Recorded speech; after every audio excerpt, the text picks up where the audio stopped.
il y a une cause qui est totalement à part, qui est la vitesse. Il n'y a pas d'accident de la route sans vitesse. Il faut qu'il y ait des véhicules qui ont une certaine masse, qui sont en déplacement, pour que les individus soient victimes de différentes manières, soit par des chocs, soit par des phénomènes de décélération importante, soit victimes d'un traumatisme qui va signer leur blessure et la gravité de leur blessure. Et au-delà de la vitesse, il y a un grand nombre de facteurs qui sont classiques, connus comme étant des causes d'accidents de la circulation routière, au premier rang desquels l'alcool.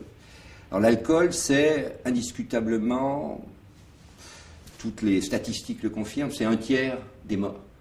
C'est-à-dire que si personne ne roulait sous l'emprise de l'alcool, aujourd'hui en France, on réduirait immédiatement le nombre de morts d'1/3.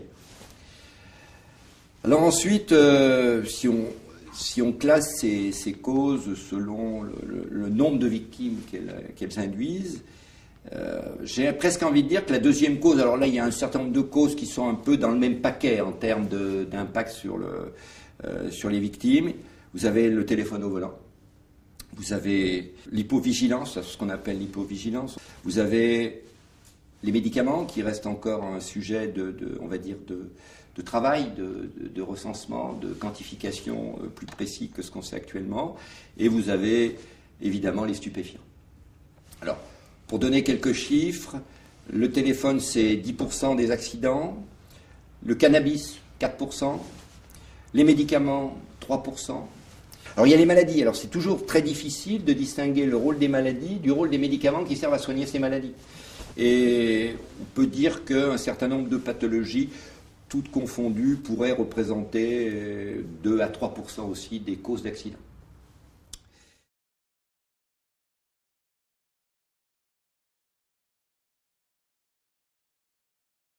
Alors, s'agissant de vitesse, il faut être très clair. Je ne parle pas d'excès de vitesse, c'est-à-dire de vitesse non conforme au code de la route. Je parle de cette vitesse en tant que grandeur physique qui peut varier de 0 quand on est à l'arrêt à des vitesses extrêmement importantes qui sont toutefois limitées à quelques centaines de kilomètres sur nos routes dans le pire des cas. Et en fait, il n'y a pas de valeur seuil en dessous de laquelle la vitesse ne serait pas dangereuse et puis au-delà de laquelle, à tout coup, on aurait un accident. En fait, on a une relation croissante du risque d'accident en fonction de la vitesse pratiquée.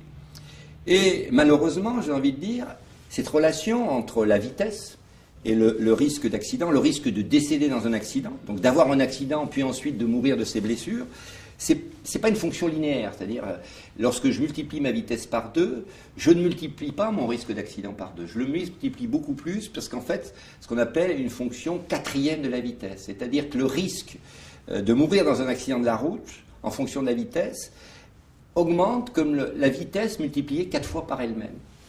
Pour prendre un exemple, si je diminue par exemple la vitesse sur les routes départementales qui sont aujourd'hui dans l'ensemble autorisées à 90 km/h, si je réduis cette vitesse de 10 km/h, en gros je vais réduire cette vitesse de 10%, eh bien je vais réduire de près de 40% le risque d'accident mortel sur ces routes départementales.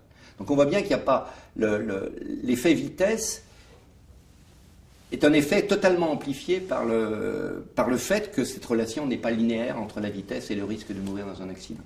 Alors, comment les autres facteurs interviennent ?